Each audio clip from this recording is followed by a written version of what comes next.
Good afternoon, everyone, and thank you for joining Oasis Solutions today for our Sage 100 and Sage 100 Cloud Tips and Tricks webinar on the purchase order module. Please note that you will be muted during the presentation, but you will have the opportunity to ask questions. So if you do have a question during the presentation, go ahead and type it into the question field on your screen, and those will be monitored, and we'll answer as many questions as we can during the presentation. If we have a large volume of questions, I will follow up with each of you after the webinar to provide the answers to those questions. So again, thank you very much, and please sit back and enjoy today's webinar, and we will go ahead and get started.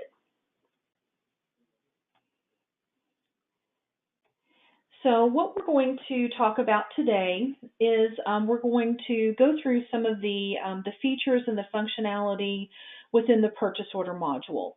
And I base a lot of these webinars upon frequent issues that come into our help desk, questions that come into our support team, so that we can kind of narrow down and focus on those issues. So I'll cover as much as I can in our 1 hour period today.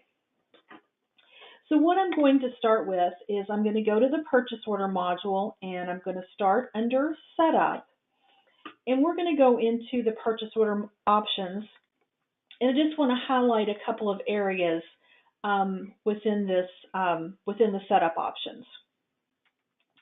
So the first item I want to talk about is under the main tab, the days to retain completed purchase orders.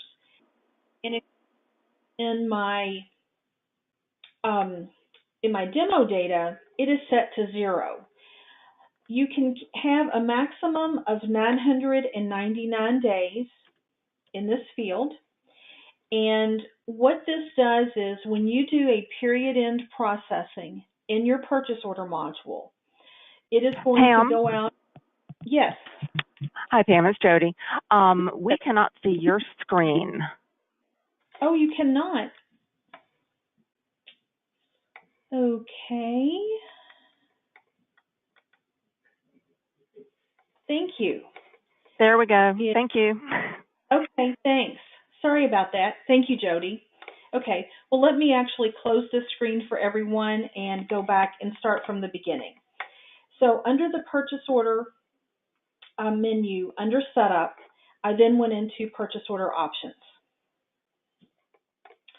And under the main tab, we're looking at the days to retain completed purchase orders. And this is where I was mentioning mine is set to 0, and you definitely do not want that set to 0. So you can do 999 days. I would say at a minimum set it for 365, but you know, keep it as long as you want to. But what happens and what triggers the purging of those completed purchase orders is that when you do a period in processing, it comes out and it takes a look at this, and if it's set to 999 days, it's going to look at any purchase orders that were completed more than 999 days ago, and it's going to purge those from the history. So that's why you definitely don't want this set to 0, because when the next time you do period in processing, any of your purchase orders that are complete are basically going to be purged out of your system.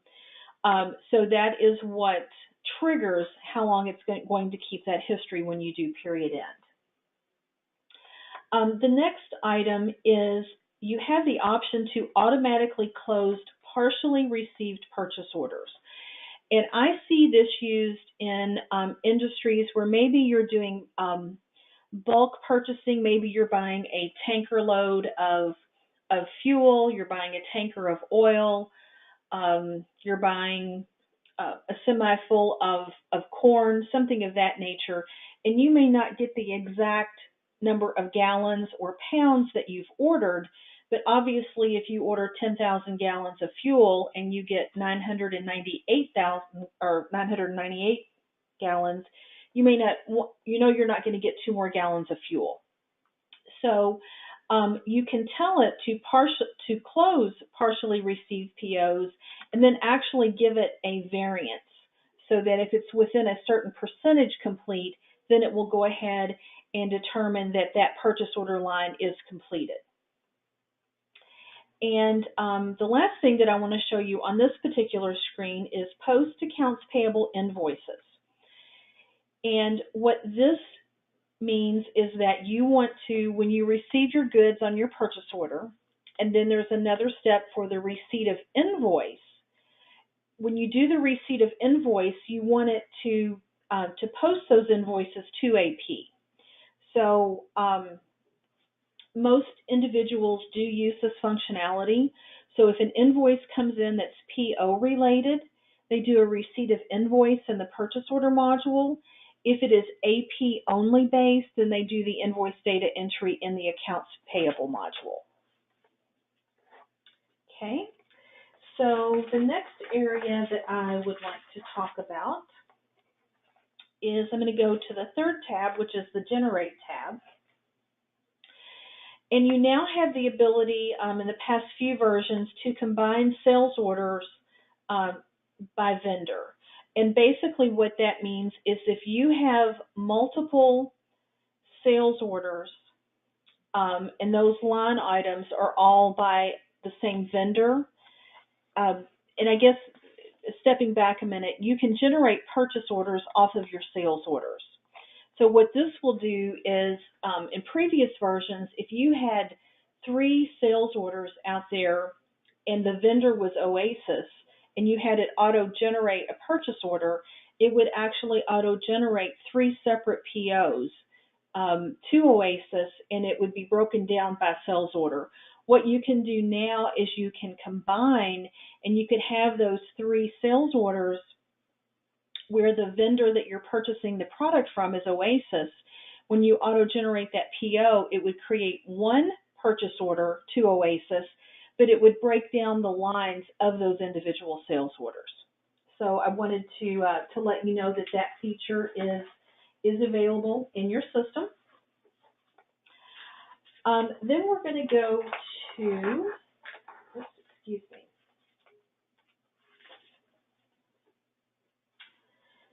We're going to go now to the history because there's a couple of areas that I want to point out on the history of your purchase order options. And the first is to retain purchase order history. And I really don't know why you would not want to retain that history, but you do have that option of whether or not you want to retain it. And then you also have whether you want it to retain deleted orders, meaning that you've started creating a purchase order, but for whatever reason, before there's any activity against that PO, you've deleted it. You can't delete you cannot just delete a PO without going through some utilities if there's been any activity against it. And your options are yes, no, or prompt. So if you say yes, then any purchase order that is deleted in your system, it is going to retain in the history. And then, so when you look at your PO history, they'll be in PO number order, and you can see which ones were deleted. If you say no, obviously it's not going to keep that information at all.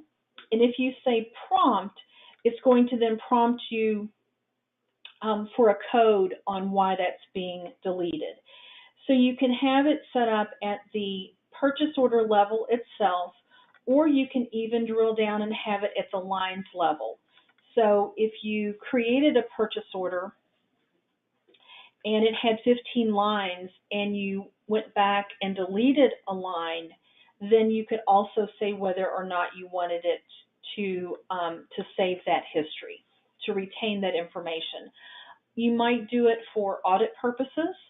You might do it for to make sure that maybe whoever's doing your purchasing isn't adding a lot of extra items to a PO, maybe for themselves, and then they go back and delete those line items. So there's a couple of different reasons why you might want to do that. The other thing is the number of years to retain purchase history by item and by vendor. And this defaults to 2 years, so you cannot go less than 2 years, but you can go up to 99 years. So again, my opinion is that anywhere within the system you can retain history, you should retain it, because there are always ways to purge out that older information if you decide that you have too much information and you want to get rid of something that was entered 7 years ago. There are ways to purge out that old history. If you're not tracking it, there's really no way in most instances to recreate that history. There are a couple of places within Sage where you can have it go back and create history, but there's only a couple that I could think of where you could do that. And in the older versions, you may not have that option at all. And then below this, you have retain receipt history. And you have yes, no, summary only, or until period end. And again, I personally want to track that receipt history. And so I would have that set to yes. If you have summary only, then it's not going to break it down by line item on the purchase order. Obviously, no means it's not going to track it at all. And until period end means once you do your period end processing in the purchase order module, then it's going to purge out that retained history. And then also you can have it retain comment lines in the receipt history as well. So if you frequently put in individualized comment lines or even kind of canned comments that you've set up in your miscellaneous item maintenance, I would think that you would, if you're going and looking at a purchase order in history, you want to see exactly what was on that PO that you sent to that vendor. So I would also retain those comment lines in history as well. So Jody, I will check before I leave the options area and see if anyone has any additional questions. There doesn't appear to be a question about purchase order options, but there is a question. What version are you demonstrating today? What version of Sage 100? Thank you. I am using Sage 100 version 2018. Okay. So that is the version. There are no other questions right now. There's another one, but I think we're going to cover it later, so we'll save that one. Okay. All right. Well, thank you. Thank you. All right. So I'm going to go ahead and leave the purchase order options at this time. And the other thing that we're going to look at under the setup option is we're going to go into the miscellaneous item maintenance. And the reason why you may or may not use miscellaneous items, the purchase order module integrates with the inventory management module. So if you are using the inventory management module and you're issuing POs, when that merchandise comes into your warehouse, you're going to do a receipt of goods, and then it's actually going to change the quantity you have on hand of your inventory. So, just as a sales order invoice, tracks what is leaving your inventory, the purchase order receipt of goods tracks what comes into your inventory. Some companies do not physically maintain an inventory. Your business may be of such where you sell a certain product line or certain products, but you may not actually have a warehouse. And when your customer places an order, you may turn right around and place an order with your vendor to get that product in. So you're not truly tracking, a quantity that you have on hand. You just order it from your vendor when you have actually sold that product. So in doing that, you still want to be able to issue a purchase order. You still want to be able to, to do an invoice to your customer that shows what you're selling to them. So you can set up miscellaneous item codes. Now, the miscellaneous item code maintenance is kind of a global area in Sage 100, and there are multiple places in Sage where you can set up your miscellaneous items, and it's all the same little database. So you can set it up from common information. So if I go and look at common information and under setup, I'm going to not see it listed there, which, here we go. So it's under miscellaneous item maintenance under the main menu. It can also be set up in accounts receivable. So you may not use the sales order module at all, but you use accounts receivable, and accounts receivable doesn't integrate with inventory, but you still want to list your items that you're selling. So you can set it up from common information. You can set it up from the setup options in accounts receivable, within sales order, purchase order, or bill of materials. If you set it up in one of those areas, you can see those items from any of those modules that you're working in.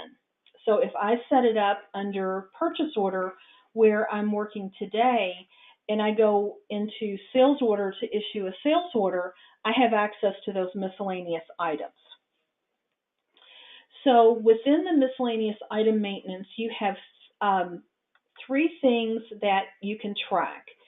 You have miscellaneous item codes, you have comment codes, and then if I scroll down a little bit, you'll see that I also have charge codes.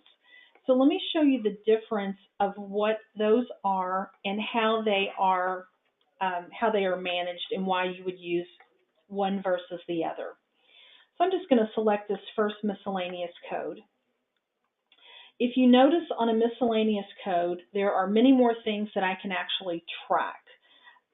So I have my standard unit price. I can also put in my cost. I can put in a sales unit of measure and or a purchase unit of measure.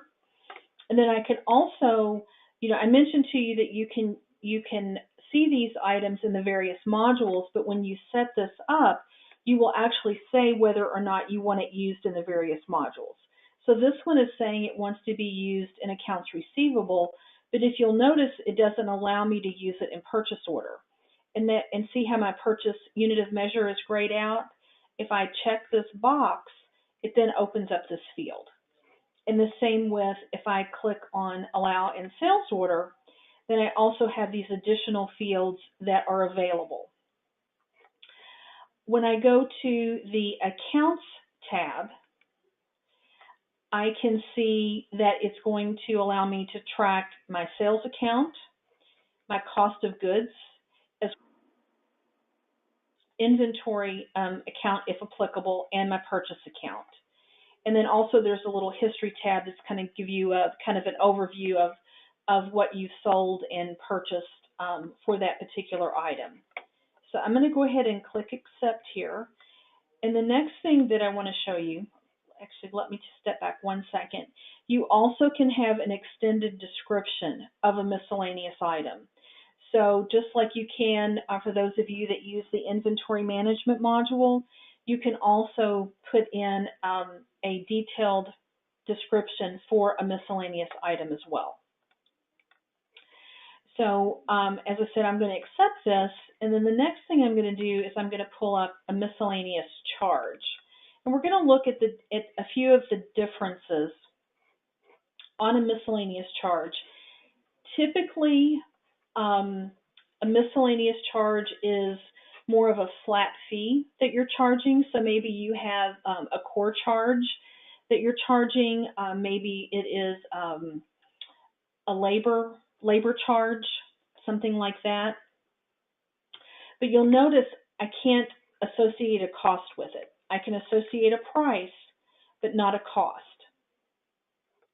I can allow it in sales order, AR, and purchase order. And I do have my unit of measures here.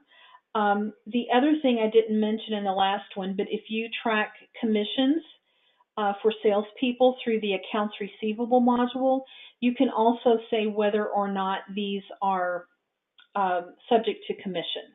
So that if you are selling these items, that you can pick and choose which ones get a commission. But now if I look at my accounts tab, you'll notice that my cost of goods is grayed out as well as the inventory account. So And the reason the cost of goods is grayed out is because it's actually not allowing me to track my cost on that item. So that's kind of the difference between when you would use a miscellaneous item versus a miscellaneous charge. So again, a charge could be labor, it could be a restocking fee, a core charge, something of that nature. A miscellaneous item is more of a product item number, and where you can also have a quantity times the unit price and extend that out. And then the last thing that we have in here are comments. Now, these are kind of bad examples, but I'll show you how you should properly set it up, because this one actually does not have a description. But if you have comments that are frequently used on the purchase order or sales order side, or actually even with accounts receivable, you can predefine a comment code, and then when you're typing in the purchase order, you can drop in that code. So if I'm doing a PO, I would actually tell it I wanted to use comment code CO1, and on my purchase order, it would drop in this text. Now you can always add comments using a /C to add a comment on the fly, but this would be something that you're using constantly, that you would want to be able to put on your purchase order form. So you can have multiple comments. So you may have more than one comment you actually need to put on a purchase order. So you can drop in as many of those comments as you want as well. So that's kind of going through the miscellaneous item maintenance. So Jody, I'll see if anybody has any questions about that area. No questions about that. Okay, all right. So what we're going to talk about next is I'm going to just kind of briefly talk about some of the various things that you can do within purchase order entry, and just kind of some brief things, and then we're going to spend more time later in this session actually talking about how to clean up your purchase orders, because one of the things that almost everyone has an issue with is they have old open POs or partially completed POs, and they just want to get them out of their system. They've been sitting there for 10 years. They're not going to receive the merchandise in, and they just want to know how to clean that up. So we're going to spend some time on that later in the session. So right now what we're going to do is, in purchase order, we're going to go to main, and we're going to go into purchase order entry. And when you go into purchase order entry, you obviously can type in a PO number if you want to. If you want it to automatically assign the next PO, you're just going to click on the little next order number icon. It's going to default to today's date or your system date, and it's going to default to standard order. And what I wanted to show you is that you have various types of orders that you can create from within purchase order entry. Standard order is probably what we use most frequently, and that is just you're creating the order. You're going to then send that to your vendor. The merchandise comes in. It's kind of a one-off order, kind of a customized purchase order.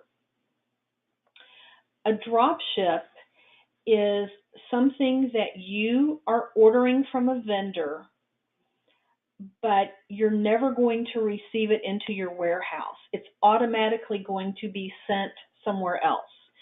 So possibly, maybe it's a drop ship to your customer. So the customer places an order, wants it drop shipped. You order it from your vendor, and you're going to have it drop shipped directly to your customer. Now, there's a couple of things that are critical, especially if you use inventory management in Sage 100. when you designate that a purchase order is drop ship, Sage automatically assumes you are not going to be doing a receipt of goods against this PO. It is never going to come into your inventory. Okay? By the same token, if you do a sales order, so you're selling to your customer, you want that sales order to have the designation of drop ship because there's nothing physically coming out of your inventory. So if you use drop ships within your organization, it is imperative that the sales order be designated as a drop ship and the purchase order be designated as a drop ship, or it will have an adverse, incorrect effect on your inventory. So for an example would be you do a sales order and you set the sales order up as a drop ship. The salesperson informs the purchasing team that they sold a widget to Oasis and that it needs to be drop shipped. I go in and do a purchase order and I forget to change it to drop ship and I do it as a standard order. When it comes in, if I do a receipt of goods, that item is going to go into my inventory. But when that sales order is invoiced, because it is listed as a drop ship, it is not going to relieve my inventory. So hopefully that makes sense. But if you're doing drop ships and you're using the sales order module and it's related to an inventory item, not a miscellaneous item, but an actual inventory item, your sales order as well as your purchase order need to be designated as a drop ship. So if you have questions or want some better clarification on that, if you'll submit a question real quick to Jody, and I'll address those before I get on to the next type of order. So Jody, Pam, I don't see any questions about drop shipping. Okay, thank you. So then we have master orders and we have repeating orders. So if you do a master order, and I'm going to just select master order and grab a vendor here, and I'm going to go to my lines tab. A master order would be used, some people call it maybe a blanket order, but some people use the term blanket order also for a repeating order. So what a master order would be is, let's say that you call your supplier and you say, based on last year, I think this in 2019, I can probably sell 40,000 widgets. What kind of a price break can you give me? I don't want to order all 40,000 at once, but if I, keep my commitment and purchase 40,000 from you over the next year, what kind of price can you give me? So when you have that agreement with your vendor, you would go in and, let me see if I can find something that's lower price here. We'll do this right here. So your original quantity would be the 40,000. I'm going to change that to $1.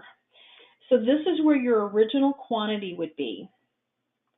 And you would create this master order, and then you could send this master order to your vendor. And then as you want to start purchasing that 40,000, you issue standard POs against this master. So I'm going to go ahead and just save this master order. And so let's say that now I want to start actually purchasing some of that item. I'm going to do a brand new purchase order. I'm going to say that it is a standard order. And in the field to the right where it says master or repeating order, I'm going to go in and do a lookup, and I'm going to select that master order that's applicable to this. Then when I go to my lines tab, it's going to know how many, were on the actual order. So let's say that I just want to order 5,000 at this time, okay? So again, this is the standard order that I'm issuing. I want to order 5,000 of these. So I'm going to go ahead and accept this. Now, if I go back, I may have to print the order, but if I go back and look at this master order and go back to my lines tab, okay, it shows that this original master order was for 40,000 and I have 35,000 remaining. So it recognizes that I've ordered 5,000 of that 40,000. So it will keep track of that for you. If for whatever reason that 40,000 you determine you're only going to really be able to sell 20, or you're only going to be able to purchase 20,000 over the next year, you can go in and change that original quantity as well, and it will track all of that for you. So that is a master order, okay? What a repeating order is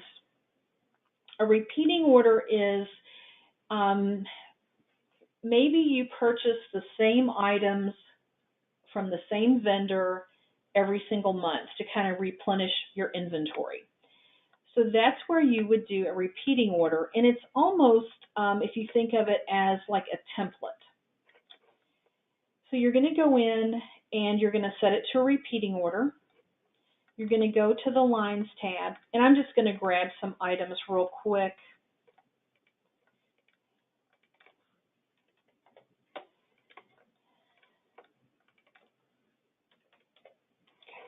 And then I'm going to save this repeating order. And again, this is kind of like my template. So at the beginning of August, when I'm ready to place that order with my vendor, I'm going to issue a standard PO. I'm going to reference the repeating order that I just created. And you can tell on the order type, an M equals that's a master order, R means that it's a repeating order. So this is the repeating order that I did. I'm going to go to my Lines tab, and it actually brings all of those items in. Now, I can issue the PO as it is, the standard PO as it is, but let's say this month that I really only need 20 of this particular item. I can go and change my ordered quantity on the standard PO, and it will not change the 25 that I have on my repeating order, okay? Maybe this month I don't need this item number 2, so I can actually go to this line and delete it and remove it from that standard PO, okay? So I'm going to click Accept. I'm going to go back to that the repeating order that I did just a couple of minutes ago, just to show you that the changes that I made had no impact on the original items that I have listed or the original quantity. What it has done is just issued the standard purchase order against the repeating order for these items and then changed that quantity. And if you notice, if I do a lookup for my purchase order entry, we talked about type M is master, type R is repeating, S is a standard order, X means it's an order that you started and canceled, and D is a dropship order. So you also can kind of quickly take a look and see what type of orders you have in the system. So I wanted to go through and show you that feature of master orders and repeating orders. And for those of you that use sales order, in sales order entry, you have standard orders, and also you can do quotes, but you have master orders and repeating orders in that module as well, and it functions basically the same way. So I'll see if anyone has any questions about repeating orders. We do have a question about repeating orders or master orders. Will the master order number show up on the standard purchase order when you print it? That is a good question. The short answer is if it doesn't show up by default, you can add it through Crystal. But let me just, here's the order that I did with the master order. So let me just preview this and see if it is on there by default. Now this may bring up several that haven't been printed in my system. So let me go over here.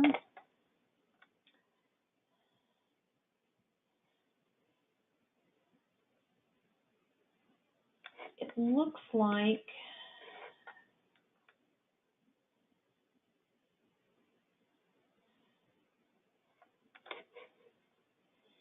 looks like it does not by default, but you can very easily add that repeating order field or master repeating order number field onto your purchase order form, and that could be done through Crystal.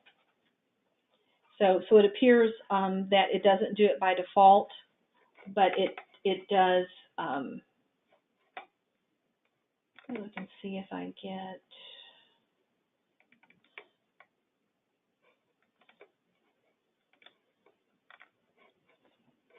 Let me try something else here. Yeah.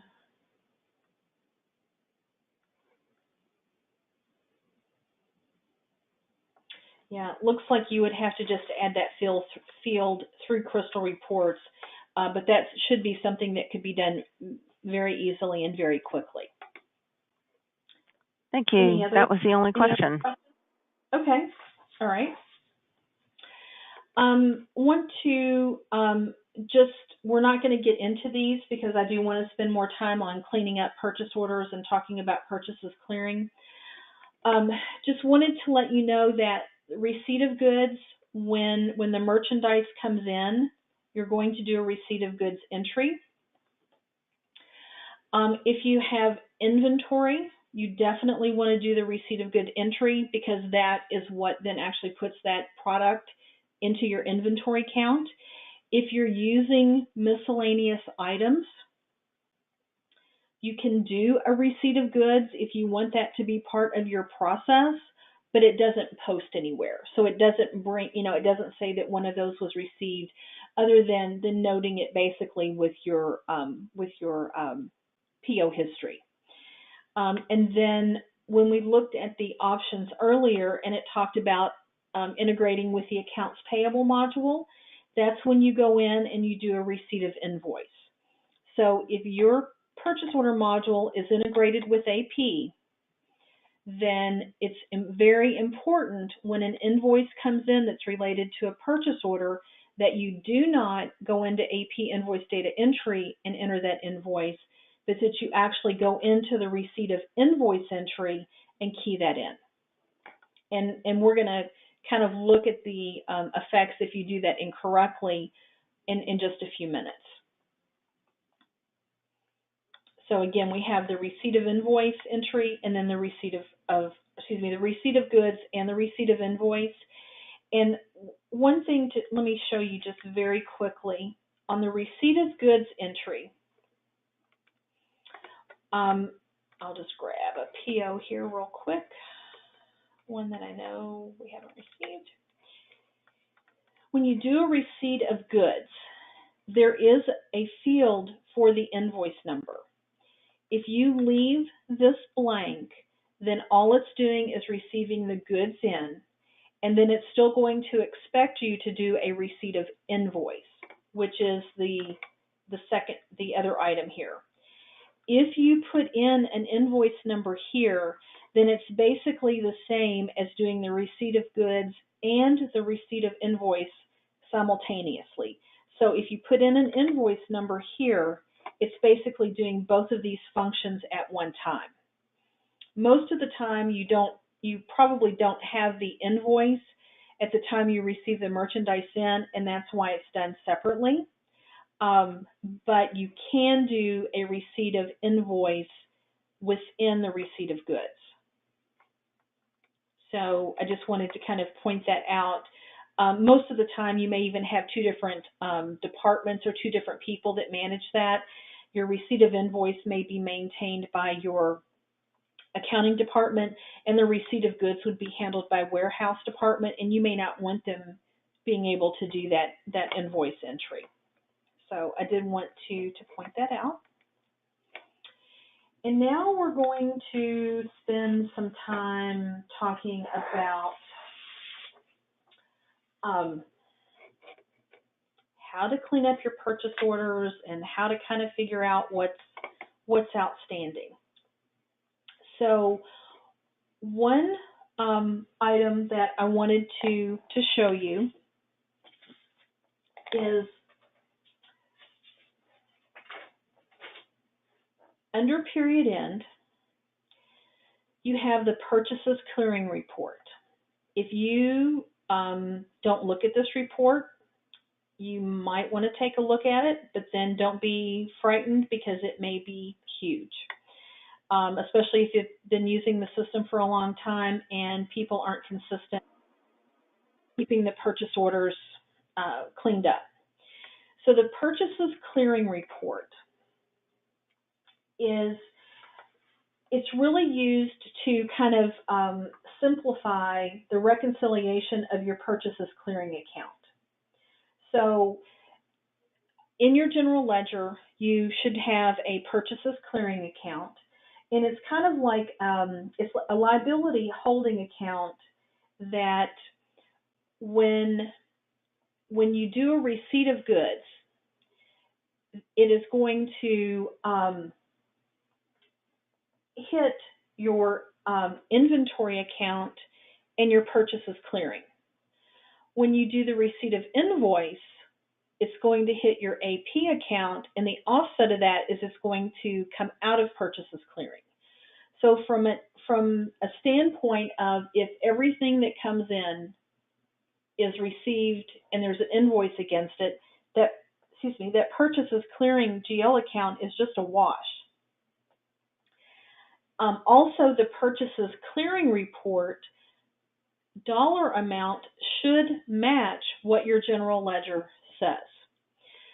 So if you're wanting to truly reconcile the purchases clearing with your general ledger, you're going to go in and run this under period end, go to purchases clearing report, and you only want to run it for inventory items, okay? And the reason for that is if you include miscellaneous items and special items, those do not hit when you do the receipt of, there's no receipt of goods against those, so it doesn't hit the purchases clearing account, so the numbers will not tie. But if you only do your inventory items, that should tie to your general ledger. So I'm going to preview this report and give you a look at everything that it shows that is on my purchases clearing, which basically are open, non-complete purchase orders. And when you look at this, you may find some from 10 or 15 years ago if you've been using the system that long. And then it tells you actually why it's on purchases clearing.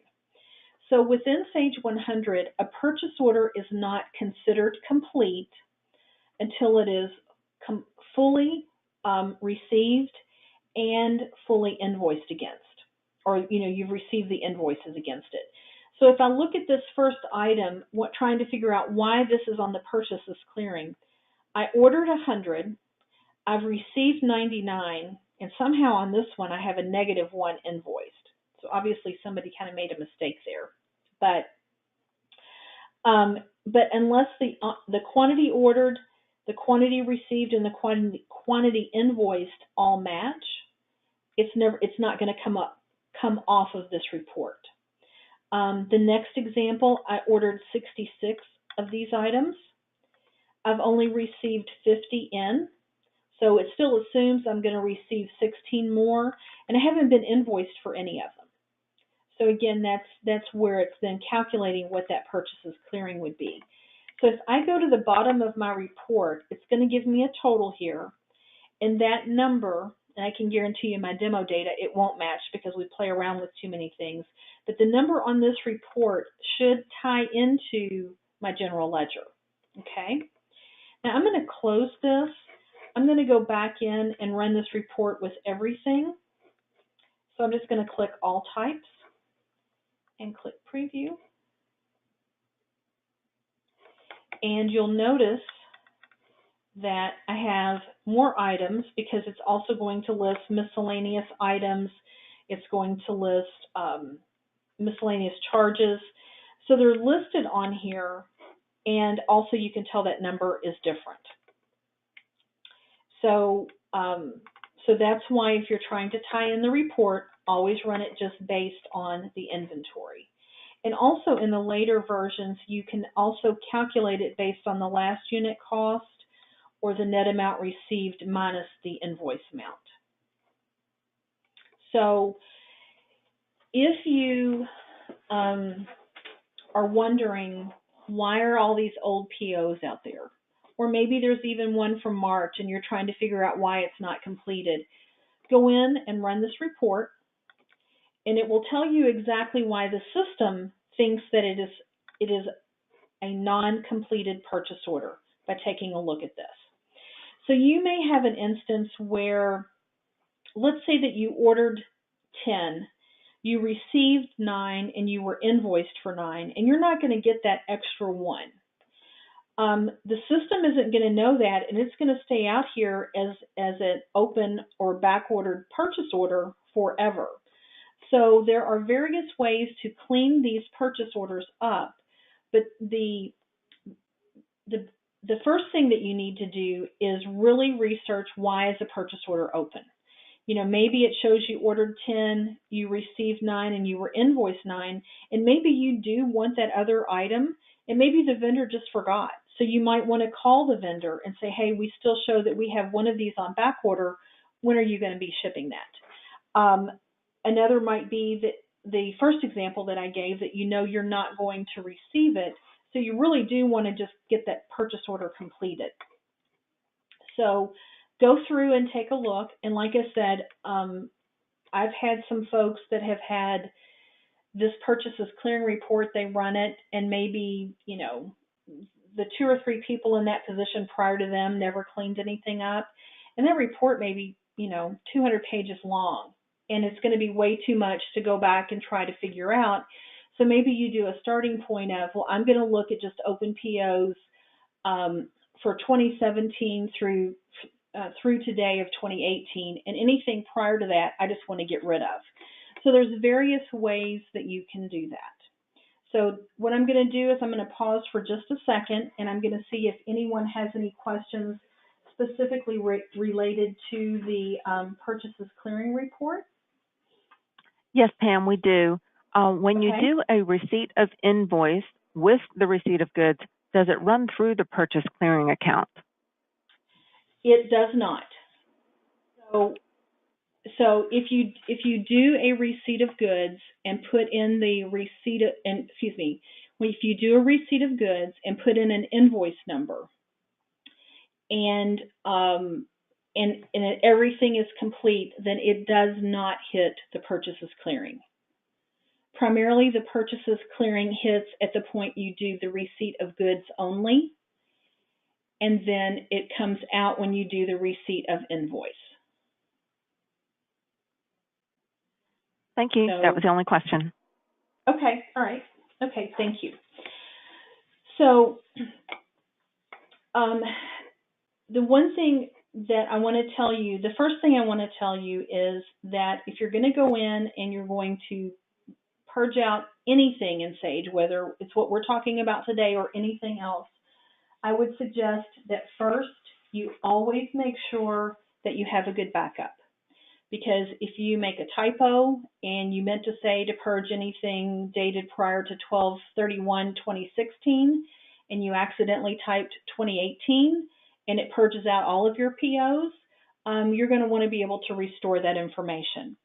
So always make sure that you have a good backup, number one.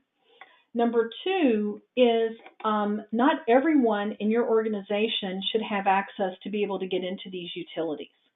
So make sure that only the people that you trust, that will kind of, pay attention to the details, You may have some people that have access to this, but they don't really understand what it's going to do to your data. So just go in and take a look at your role maintenance and see who has access to the utilities within any of your modules within Sage. So there are ways that you can purge completed purchase orders. These are purchase orders that have been fully invoiced and received, are completed, but you've said you want to keep them in history for 999 days. And let's say that you want to change it and you only want to keep them for a year.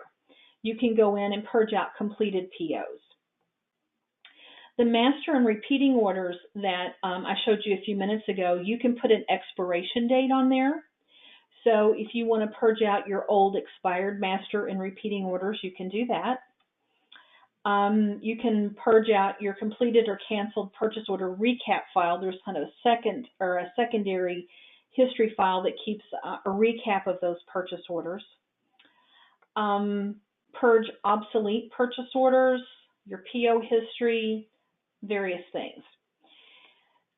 Purge obsolete purchase orders is probably what you're going to do at first to clean up all of those old POs.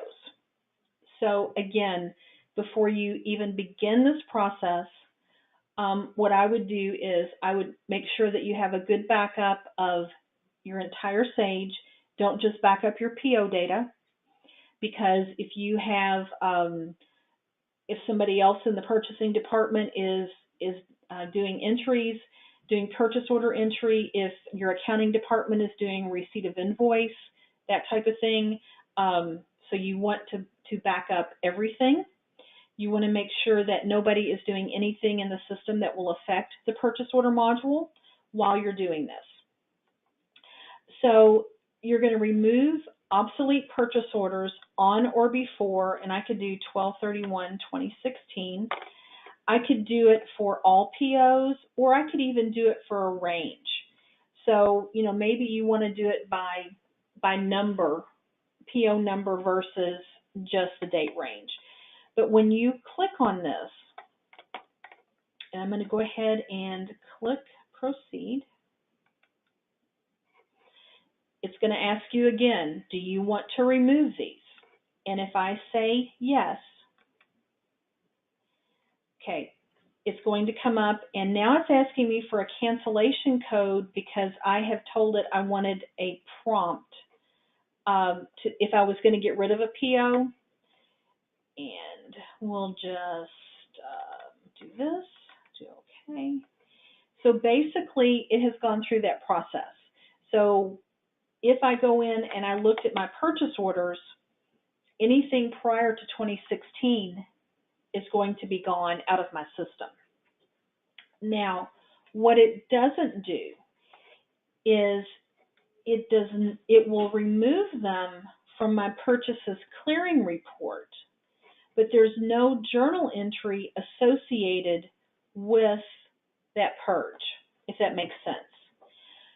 So if you are cleaning up old purchase orders through the utilities, it will take them out of your PO history, the various places within, you know, that it's keeping that information in purchase order, but it is not going to have any type of an entry to the general ledger. So at that point, you would need to go into the to the general ledger and do a journal entry to clean up the purchases clearing and get that amount corrected.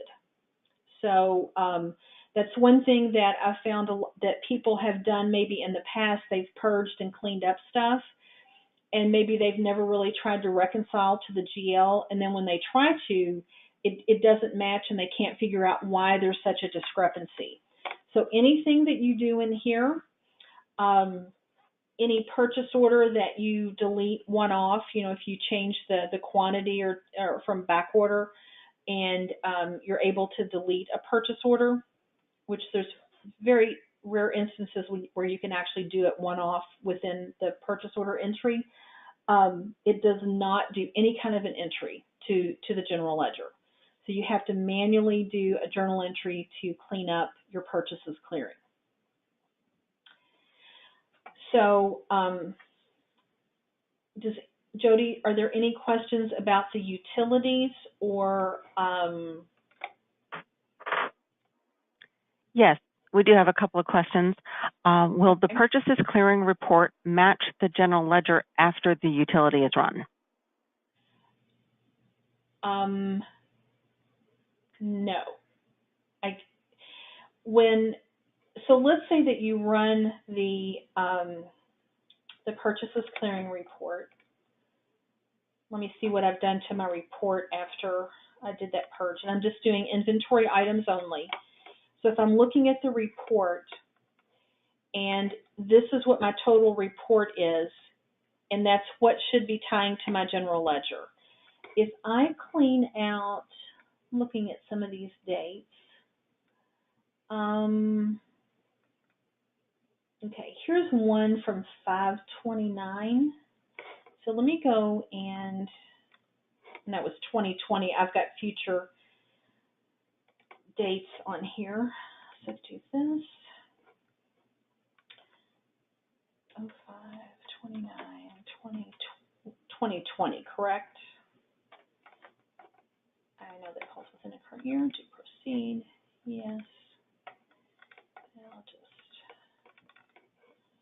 here. Okay. So I'm going to go back to my purchases clearing report. Now you'll notice it didn't come up and ask me anything about doing like a daily transaction register, which we're used to. So let's see if it got rid of. Okay, so you'll see my purchase order's gone. My number has changed, but nothing would have affected my general ledger. So let's say that this is the true number it should be, then whatever my GL said, I would need to do a journal entry to fix it to match this. If I know that this is correct, then this number should match the general ledger, and if it doesn't, you'd have to do a journal entry. So, Jody, do you think that answered the question? I think it did, but there's another question that I'm not sure. Does it make sense to copy the company to a sandbox and run this to see the effect?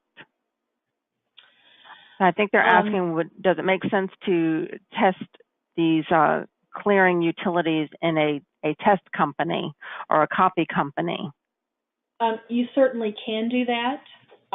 You know, within Sage 100, you can create a test company code and copy over your data and then do it in the test company first. You absolutely could. What I would do is would probably bring everything over. If you didn't want to bring all the modules over, you definitely would have to probably bring general ledger, accounts payable, and maybe inventory and sales order. But if you're doing all that, it's just as easy and quick to bring everything over. But you most certainly could do it in a test company, see the effect. But I still would recommend that even if it all works exactly like you think it's going to, that you still have a backup before you actually do it in your live company. Okay, and one more question related to the purchase clearing utility and that journal entry. What is the journal entry that needs to be done to match the GL?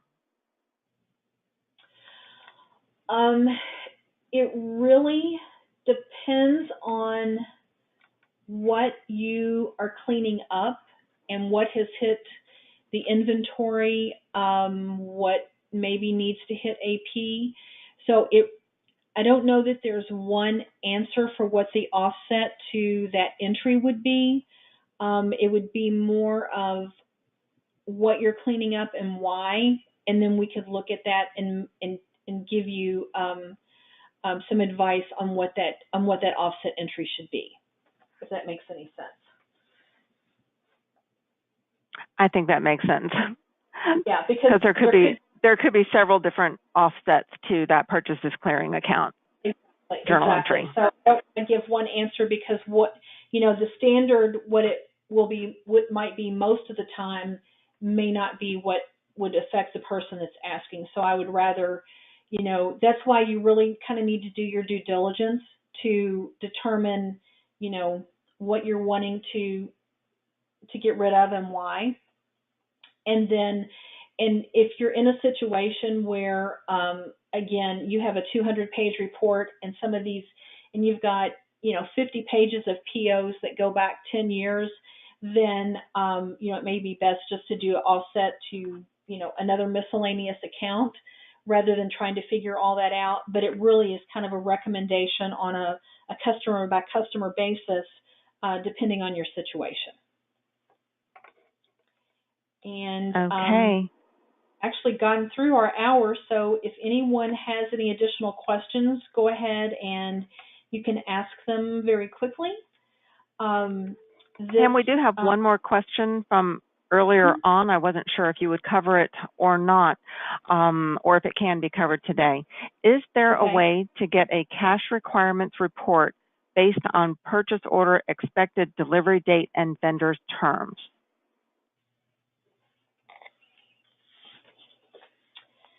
Cash requirements